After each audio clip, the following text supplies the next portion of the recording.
Hello, it's Curtis here from Studio 23, the host of the Behind the Brand podcast.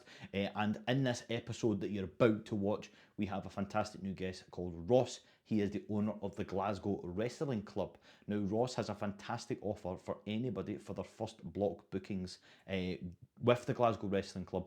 Ross is going to give you a fantastic 20% off your very first block booking. All you have to do is reference this podcast. So simply mention Behind the Brand or Studio 23. Let them know that you've seen this video and that you're looking to begin your wrestling journey with the Glasgow Wrestling Clubs. And that is for kids and adults. Fantastic 20% off. Thank you very much, Ross, for sponsoring today's video. And I would love to see you all in the comments. Let me know what you thought of the episode. Take care. Welcome back, ladies and gents, to the Behind the Brand podcast. My name is Curtis and I am the host. And today we are joined by a brand new business in what I like to call the hot seat. We have Ross in today from the Glasgow Wrestling Club. How you doing, mate? Yeah, great, Curtis. Thanks very much for having me on. No worries, mate. No worries at all. Thank you very much for obviously reaching out as well. And it's good because it's something different that we've not had on the podcast before as well. Sure. And I don't well, there probably is loads of these about, or maybe I'm wrong. You probably know better than me. So, I mean, in terms of wrestling, certainly the sort of MMA scene has kind of brought that on because, and I don't know a lot about MMA, I'll be honest, but, you know, a lot of the kind of champions in MMA have a great wrestling background. So that's really kind of helped grow the sport in Scotland. Still need to up the numbers a wee bit, but it's certainly helping. Like, a lot more people are looking for wrestling coaching instead of just your jiu-jitsu and Muay Thai and things like that. So the thing with yours is it's not like you're, for those listening and think wrestling, they automatically think WWE. Well, that's one way of sometimes getting the kids involved. You know, I used to do school visits, and you know, that's how I would start was, you know, I don't have a cooler name than Ross McFarlane. I don't jump off turnbuckles. You don't got a character name, no? Unfortunately not, but we do get to wear tight spandex. So, yeah, it's very there's always a Brucey bonus. Yeah, exactly. No, and I think that's it. And when you hear of wrestling, you automatically think of that as well. But a lot of the professional wrestlers have had successful wrestling careers. Oh, like Kurt Angle, that's one I always think. You know, I mean, he's an Olympic champion of wrestling. Absolutely. And I love the wrestling. I went to go and see it actually in Hydro. Right, It was absolute world class back in November. It was brilliant, great experience, especially being an adult now and seeing it. But listen, enough about me. We're here to obviously find out about you. So if you could, what we usually do is we get people to just kind of introduce who they are, their business, all that kind of stuff, how you came to be obviously with the Glasgow Wrestling Club. So if you could just fire away, my friend, let people know. Sure. Well, I mean, how far back do you want to go? I mean, how I get started in wrestling? Well, it'd be nice to know actually how you get started, because you must have obviously a past experience of wrestling. You wouldn't just jump into a business. No. So I mean, I've been involved in wrestling for nearly 25 years now.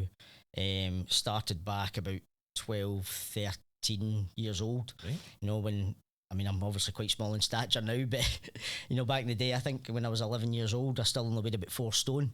So I spoke to my uncle, he was into his weight training and stuff, and he said, well, why don't you come down to the wrestling club? And what wrestling done for me, in 2 years, I doubled my weight. Aye. You know, so, and when all your mates, you know, hit that puberty age, and for golf, rugby, football, they all went up, and I kind of didn't. So you kind of start getting pushed out of certainly rugby anyway. Yeah. But wrestling just suited me fine. It's a weight class sport. So I'd done that for a few years under Davy Scott Senior, Davy Scott Junior, and my Uncle Brian at Mulgai Wrestling Club, that's now run by Sean Keogh.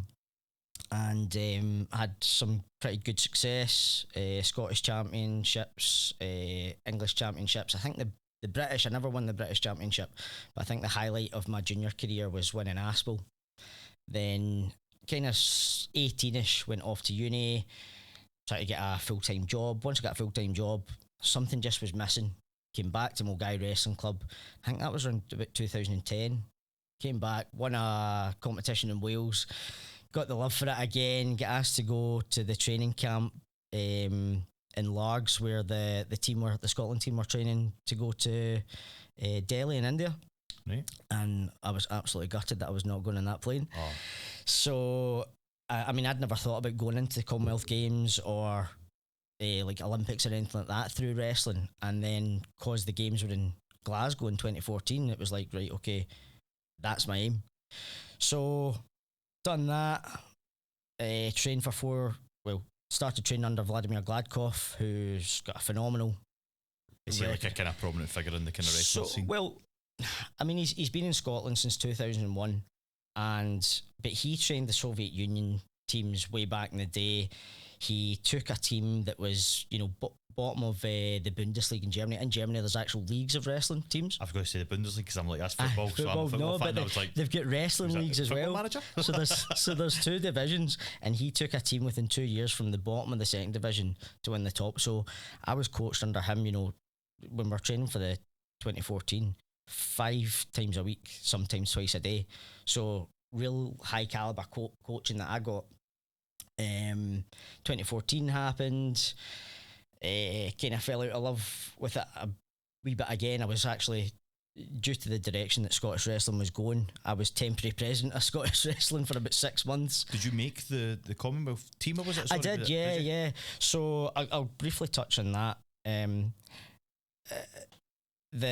What I used to, people would ask me how I got on at the Commonwealth Games, and I would say, I didn't do very well. I lost 9-0 to the eventual bronze medalist. Right, okay. And what happened beyond that, when everybody's asking you that, you keep kind of telling yourself that story, which isn't a kind of great story to tell yourself. And I obviously felt that I'd let people down, because I think I had about 160 odd folk that I knew personally had bought tickets to come and see me. And walking out in front of 3,000 people screaming for you to win was just daunting for me. The nerves must have been through the roof. I mean, I can remember walking out in that set. I've watched the video, but I don't remember doing that. I know that's me, but it doesn't feel like me. You feel like you're watching that somebody else just in your shoes. Yeah, and I mean, the lesson that it taught me through years of kind of beating yourself up through that was that's not actually the full story. Because I won 2 British Championships and I came 5th at the Commonwealth Championships in South Africa to make that team. I was the most qualified wrestler in the Scottish team for 2014, and then I lost out to the eventual bronze medalist. That sounds like a better story, I've got to say, and it's just funny how you portray it and how you see it, and then obviously you'll be seeing it from the worst side because it was you, it affected you and everything, you know what I mean? That was you that did it, and you feel like you've let people down, which I can guarantee you, people watching us, you haven't let anybody down. That's amazing to get to that. People don't get to go to these events if they're not good enough to get to these events, so you've obviously done amazing, so well done you. But like that, I can see where you're coming from with what you're saying, but the thing is, you should be super proud of yourself for getting there. That's it. Like, you're kind of a mini celebrity for those kind of there's people asking for selfies and autographs, and you're like, I need bother, but you're going to look at that tomorrow and go, who the hell is this guy? But it's just kind of part of that experience, But and that's like, my mates don't care, 10 years down the line, but for a good number of years you were beating yourself up for that. But again, because of you were telling a version of the story that was true, but it wasn't the whole truth, and as you say, it's funny how you tell yourself these things. So sorry to get back on track to what we're really talking about. No, listen. I was temporary president of Scottish Wrestling. We just wanted the Scottish Wrestling moved in a certain direction. Tried to make the team that went to Australia in 2018. Didn't quite make that. And I had my son. I wasn't training the way that I was for 2014. Tried to make the team for Birmingham. In 2022. Didn't quite make that. I was just short. I think 7th in the list of the team of 6 that went, kind of thing. Just hadn't done well enough in the competitions, and it's as simple as that. So last year, the Glasgow Wrestling Club, it does juniors and seniors at the Palace of Art. I've been training in there for quite a while now, and I was asked to become basically the head coach of the junior team. And we were charging a £5, you could just turn up, and it was great, but you never knew how many kids you were getting. I was going to say, we'd have had all over the place. The set in stone of the amount of kids and people that were coming. Yeah. to it, you know, So- because you know what it's like. No, it's the case of you're like, I get to a certain point in the day when I'm like, okay, ball's going. Exactly, and you know, if the weather's bad or the traffic's been bad, you're not really invested in it. So I kind of got guys together. I'd had this plan in my head probably since 2014 of what I wanted wrestling to become in terms of teaching kids, and that's where I came up with these characters for anybody who wants to see. And I can explain a wee bit more of that in a bit. But yeah, I wanted to give kids a bit more structure to wrestling, because it's not like, I compare it to, say you go swimming, you go to a swimming lesson and somebody will go, right, well, we're going to teach you front crawl, and they will go through the steps that get you to swimming front crawl. Wrestling, and I'm sure there are other sports out there, it's not like that. There's so many things going on, and really what Vlad taught me is the attention to detail in wrestling. You know, something simple of where you're placing your hand, you know, by an inch can make a difference. So I wanted to start moving to a sort of 10-week block structure. And the other thing with that is, we said, well, if you don't value yourself, then other people won't value you. So it couldn't just be £5 a session. We're now £120 for a 10-week block. But with that, we need to provide value to not only the kids, but to the parents as well, because it is a lot of money. So the kids get a t-shirt, they get a character t-shirt, they get a free training diary, they get a pen, and in their training diaries, so I've got here, you open it up, and the kids haven't seen this, by the way, so this is an exclusive. They're going to see this week. Oh, so this is like a brand new one? This is, well, they've got their training diaries, but I only get these parts printed, so the kids have not seen these. No one else apart from the coaches have seen these, so you're getting an exclusive look here. I'm getting an exclusive. There you go. So I've came up with a bit of how to win a wrestling match, and there's... So is this like the instructions sort of idea? Almost just a kind of basic guide for like how to score, or what point scoring gets you, what the referee might say during a bout, and also, most importantly, what I might shout at you during the bout. Because what I was saying to the kids the other day, if I shout, you know, we go to a competition, all of a sudden I'm shouting, "Watch your legs!" You know, the kids going, "You've never said that in training to me." Like, so it's to get them into that kind of mindset. Also in here, we've got the code of conduct, which is obviously just the kind of rules for the club. Well, it's all about the discipline as well when it comes to this sort absolutely, of stuff. and it's just turning up in time. You know, making sure you've been to the toilet so you're not disrupting set, just things like that. And that's the other part of this, which is, how can I become a good wrestler? And it is things like that. Don't miss training, using your training diary, asking plenty of questions, listening when the coach is talking. And my whole thing with the Glasgow Wrestling Club is that it's more than just wrestling. You'll see, I'll show you one of my business cards later. This isn't just wrestling. I know that as much as I would love to teach kids and take them to an Olympic Games and for them to win gold, right? What are the like? I can't take 20 kids to do that. It's just not realistic. If you did, you'd be the best person ever. Exactly, every right? country in the world would try to get you. So it's not realistic to do that, and it's not. There's some talented folk that I've got. I think from starting in January, we have 21 kids, and that's between the two age groups and some private lessons as well. And you need to try to cater to everybody. There are some talented kids in there that could go on, and if they stick at it and commit. Do you see a potential with some of them? Absolutely, but you don't know how that's going to, you know, develop over time. But you also need to cater for the ones that just want to come and enjoy the training. You know, you will have people that, as long as their kids enjoying it, they're willing to pay the money. Yeah.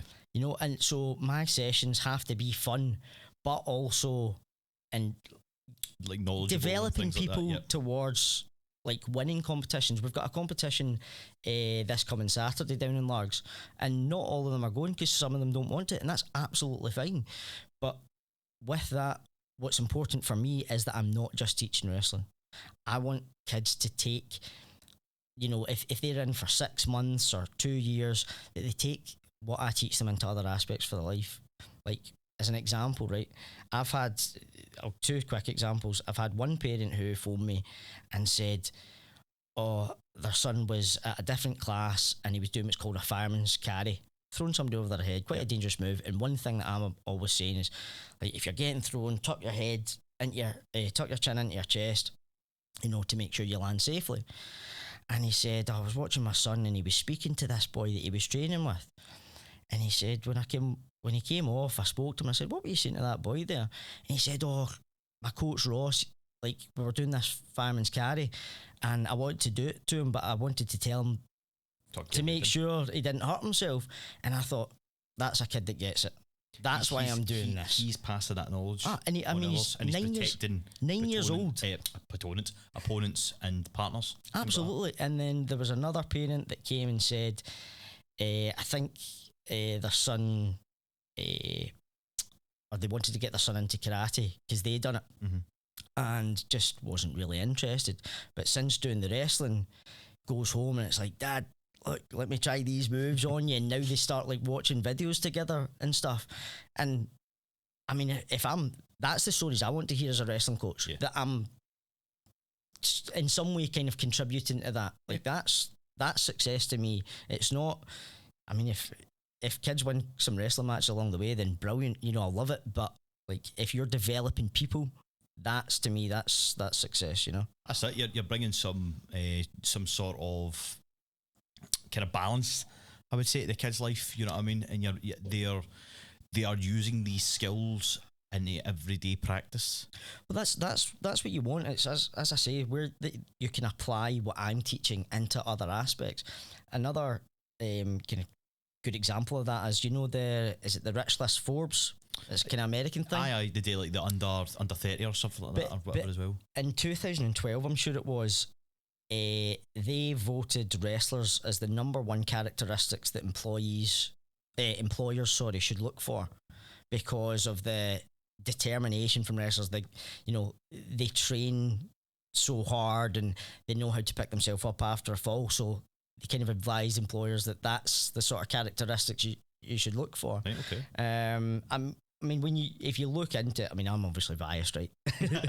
Of course, as you should be, though. As you should be. Like, it is. It's my sport, and I do know how tough it is because I've been around the world. You beat a lot, so I know how tough these other folk are training. You know, and that's the other thing with wrestling. Like, the friendships I've developed. Like, I could go to Singapore, to Australia, to Moldova, Ukraine, South Africa, and I know that I've almost got a second home somewhere. I know that I could go and get in contact with somebody who I've met through my travels wrestling, and I could go and train there if I wanted, which is a phenomenal kind of network to have, you know, and to give you that life experience. Yep. Like, I've been out to the sticks in Moldova, and I could tell you stories of what it's really like to live out there. And, you know, I was there briefly, but these people are living it, you know.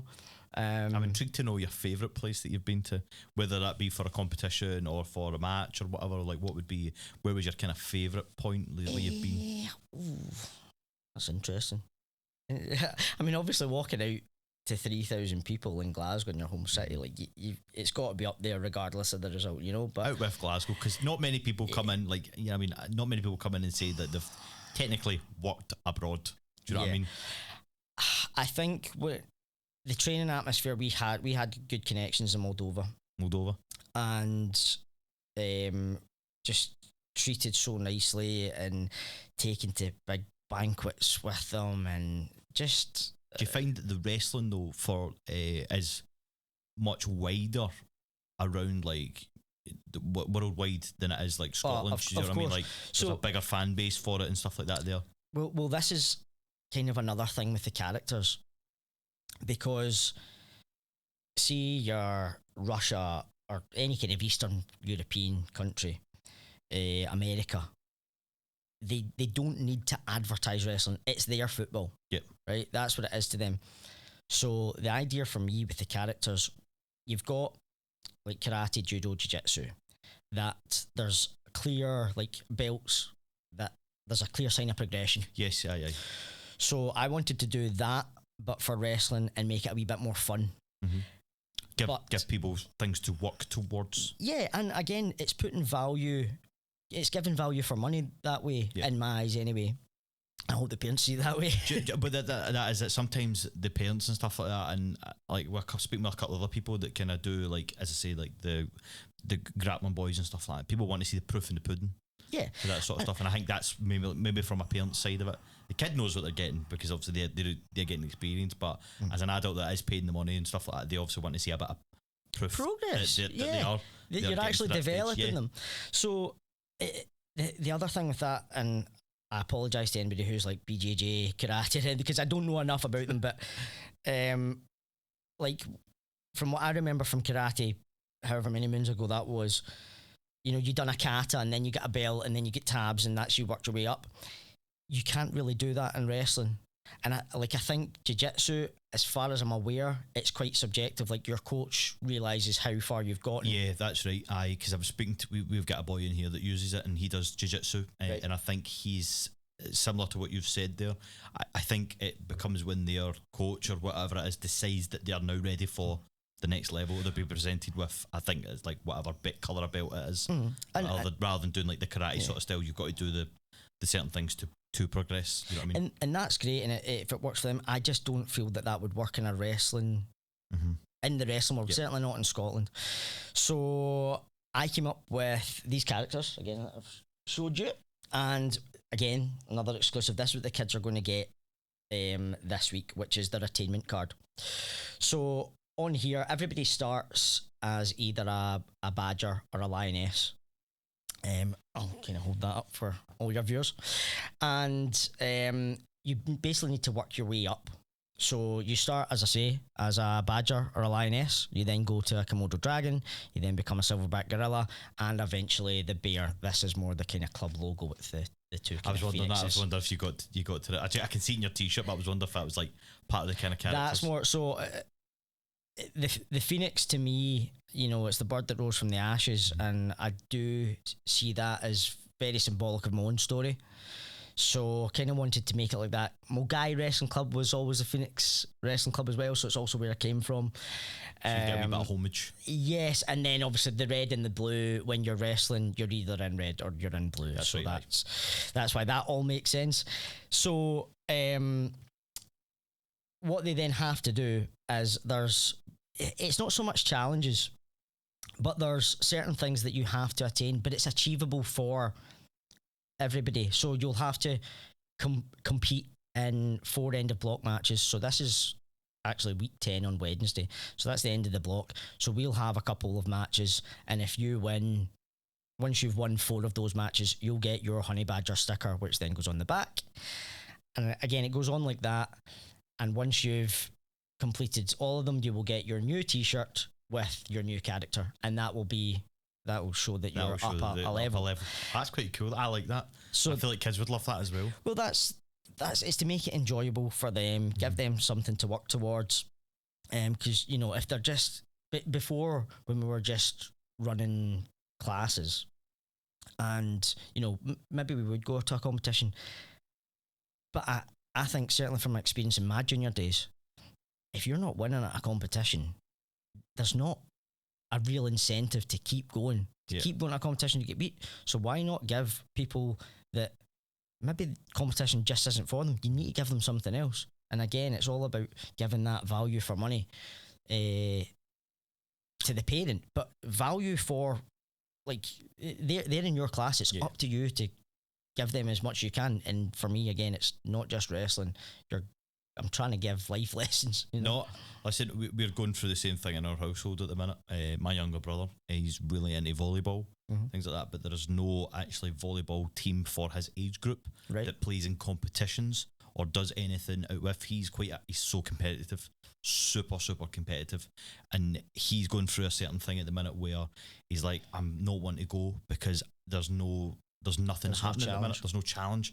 The only thing they're doing is like practicing every week, and then it comes to just like a practice game where it's just the team. It's like, I'm not getting to play. He says the next level I have to get to, or the next age group that I can get to with actually playing games, is 18. Right. And I'm like, I always see it with him, and I'm just like, but I say to him, And what you'll probably say to people as well, you can't just expect to get put into that level. You need to be practicing the whole time. You're only going to get better if you practice for when the real thing actually comes. So this is like kind of just to follow on from what you're saying there, because you're absolutely spot on. Like, make sure that you are not the reason that you don't get picked. Yeah. One of my good friends, Leanne Crichton, she played for Scotland women's team, and she had this phenomenal attitude that she was injured for a long time. She wasn't getting picked, and she had this attitude towards, I can't remember what year the World Cup was. I think the Women's World Cup was possibly 2018. No, it must have been before that. But it was in France. Can't remember the date anyway. But she said, if I don't go, it won't be because of I've not tried hard enough. So she made sure that she was ready. And similarly, like for myself or anybody out there, make sure that you're doing the right things. You're working hard in the gym. You're getting enough sleep. You're eating the right things. Another thing that I do with the kids in one of the weeks is we just do a quick 5-minute visualization at the start to kind of get them motivated for the session. And then at the end of the session, just to bring them back down. And the science behind that is if you can properly visualize something in your head, then your brain develops the same neurological pathways that happens when you're actually physically doing the move. So why wouldn't you practice in your head? Mm-hmm. Like, if you can develop just as quickly, then it makes absolute sense. The mind games must be a big thing with wrestling. I imagine not at the stage with the kids and things like that, but I imagine when it comes to more the competitive scene and how you get yourself ready. So I'd imagine with seniors and things like that, you must have to try and drill that into them. I think, like, I've always, it's been described by lots of people as it's a fast physical game of chess. When there is a sense of building yourself up to go on to the mat for a match, but you need to be relaxed. Mm-hmm. I could show you something, but we'd be off getting a screen. It's something that I end up getting like rapid. I'm in a wee ball. Well, yeah, I mean, if we can move slightly, I can show you. Can we like move a wee bit closer with the microphone? So if you put your arm out for me. Right, okay. And what I'm going to do, Curtis, is I'm going to grip your wrist really tightly, right? Okay. And as soon as I let go, right, I'm going to try and tap your shoulder, or just try and tap the mic. I want you to move my hand out the way, right? Right, okay. So I'm going to grab your wrist really tightly. As soon as I let go to try and tap you on the shoulder, you're going to move it out the way, okay? Right, okay. You ready? Right, ready? No, move your wrist. I thought it was my body. I'm going to jump over it. Sorry, I've got to move your hands. Take two. Sorry. Right. So just you don't move. Right, okay. As soon as I let go, you're going to try and use that hand to bat my wrist away. Right, okay. You ready? Well, I just did it wrong again. You've just slapped me, but you know what? Cool. That is fine. Was I meant to grab? You were just meant to try and push it away, but slapping me, that like I'll take it. Don't worry about it. Anyway, so the point. I can't do it anymore. Right. I'll just tell you. As you can tell, I'm not really one for sport and sort of stuff. I'm more of a musician, podcaster kind of guy. So the next 10-week block starts next week, guys. Becca would love that. She'd love to get me out of this. So what I was going to do there was grab your wrist really tightly, as if I'm really tense, really ready to rumble, right? And when I let go, the plan was that you would knock my wrist away. Right, okay. What I was then going to do was grab your wrist again, but really relaxed, and then move. And you were unlikely to be able to defend. Now, the reason for that is because... To be fair, you could have grabbed my wrist and I would have been unable to defend anyway. The reason for that is I'm in no less control whether I'm gripping you really tightly or I'm gripping relaxed. You might be able to move, but you're more likely to then give me an opportunity to attack.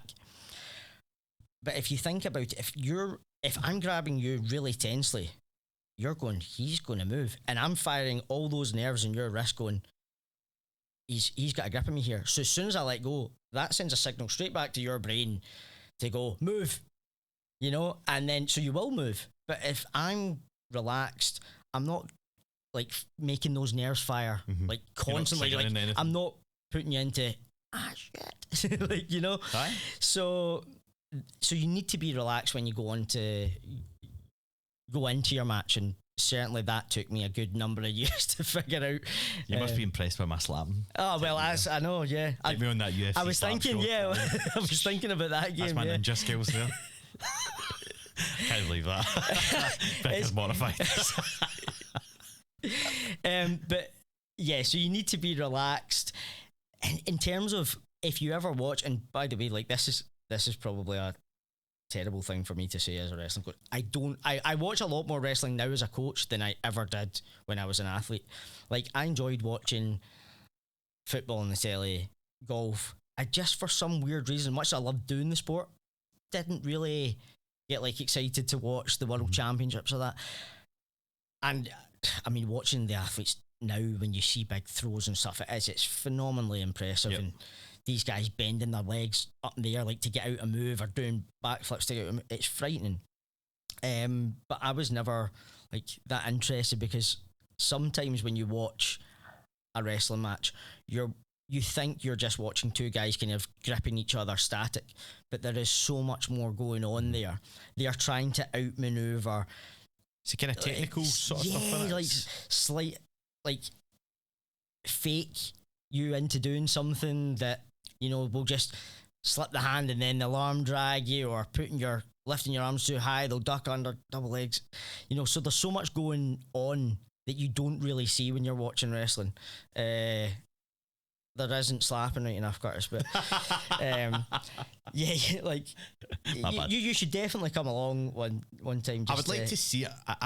I'm more of a spectator than I'm a doer. I've always been like that my whole life. If I could have done one thing, I'd have loved to have played football, but I wasn't any good, unfortunately. Just how life works, all right? I'm better at other things than I'm that, but I do appreciate the technical side of wrestling.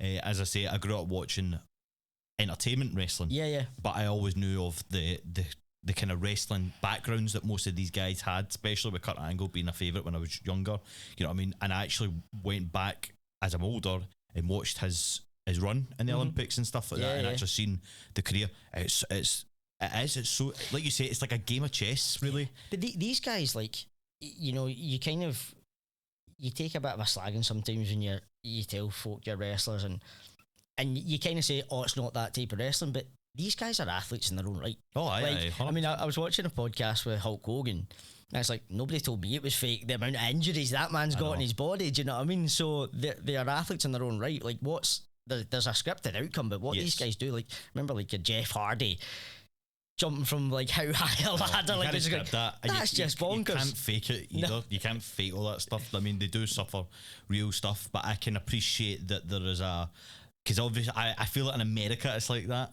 It's very much like that's the fake wrestling and this is the real wrestling when it comes to it, and they call it, you know what I mean? It's over in the States, like, it's in their colleges, it's in their schools, isn't it? High schools and that. It's mental. You know, probably the most famous wrestler to come out of America was Dan Gable, and this guy was just frightening. And even like during the kind of, it was kind of during the Cold War. Someone will probably need to fact check me on that, but like, even went and wrestled in Russia and still got a standing ovation just because, like, of how good he was. No. You know, he was the only person to like beat one of the Russians over there. The rest of the team get beat, kind of thing. The other thing, just because you mentioned Kurt Angle, like, if you remember the size of that guy's neck, like, that's one of the things that we train like constantly, and that's one thing that you don't want to get, you know, your 4 and 5-year-olds doing that, and that's why you're always getting them to duck and protect it. But one thing that certainly my uncle and in my junior years got me doing was training my neck.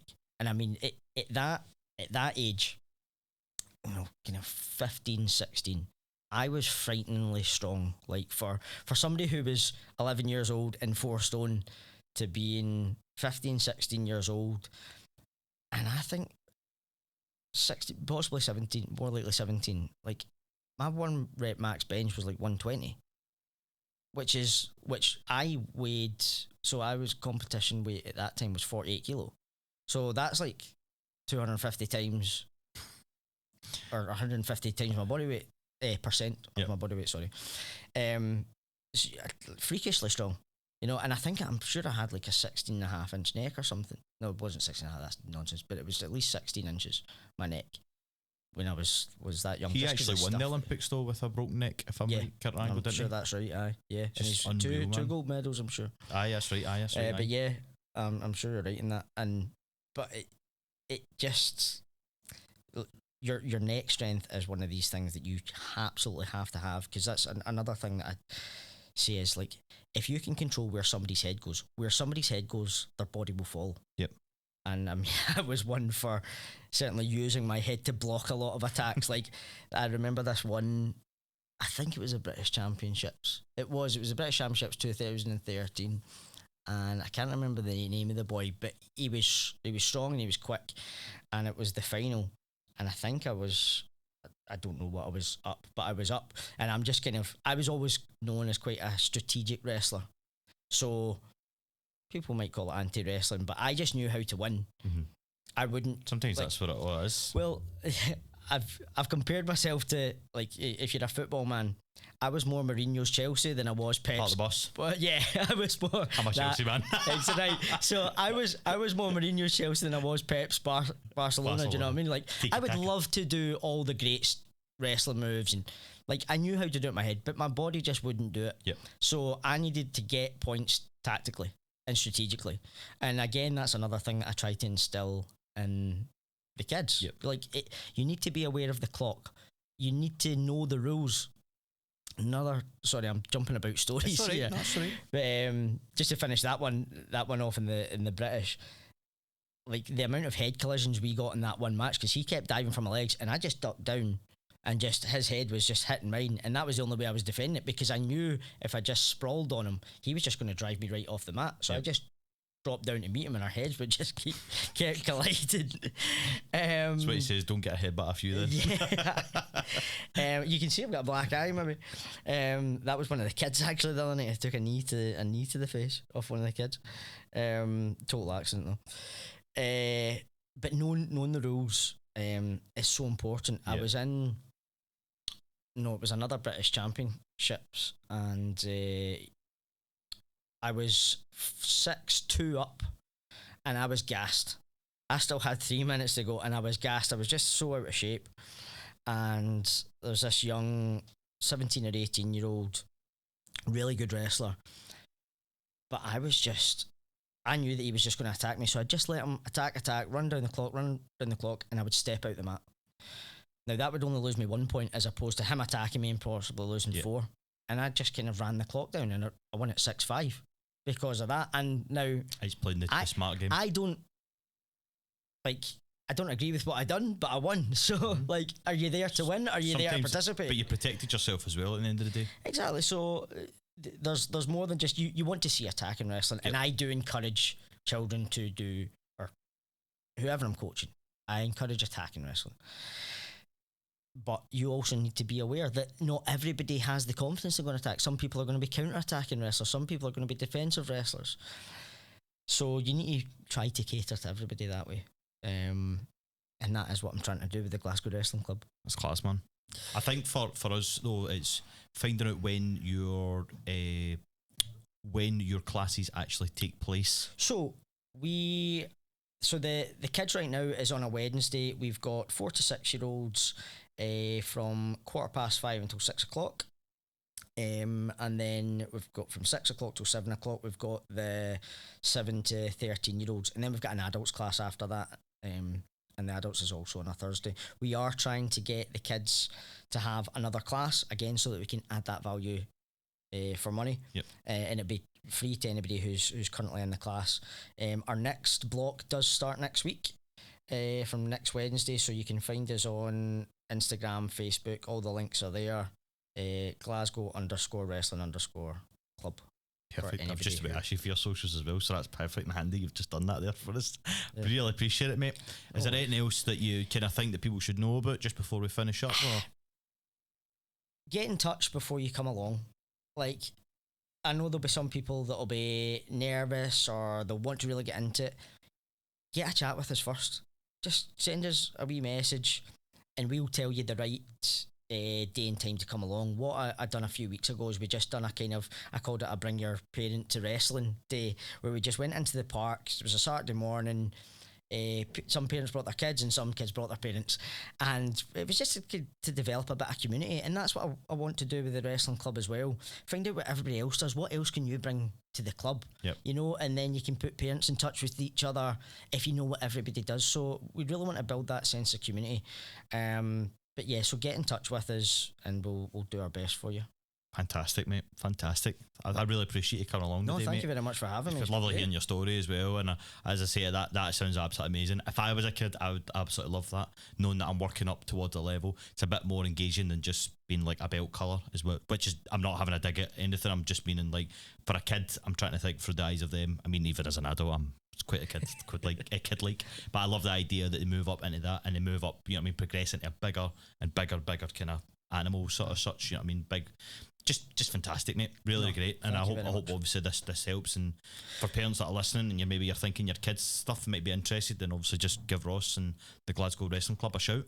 Please get in touch, because if you're even, we've got folk that are into their 40s, you know, so if you're never too late to try wrestling, come along, give it a go, and you know, if you don't like it, if it's not for you, not a problem. Like, hopefully I can give you something else. But again, Curtis, thank you very much for having me on, and I am sure this will help grow the club. No, listen, mate, my pleasure. Thank you very much. And folks, if you're listening or watching on YouTube, listening on Spotify, then please feel free to drop us a wee subscribe. Let us know, obviously, what you thought of the episode as well. You can leave a like, you can leave a review, all that sort of jazz on both the platforms as well. But just again, a big thank you to Ross for coming along, mate. And thanks, Rebecca. Yeah, thanks very much. And shout out to Rebecca, because she always does a grand job. I always forget to say that. But listen, thanks very much, folks, and we'll see you in the next episode. Take care.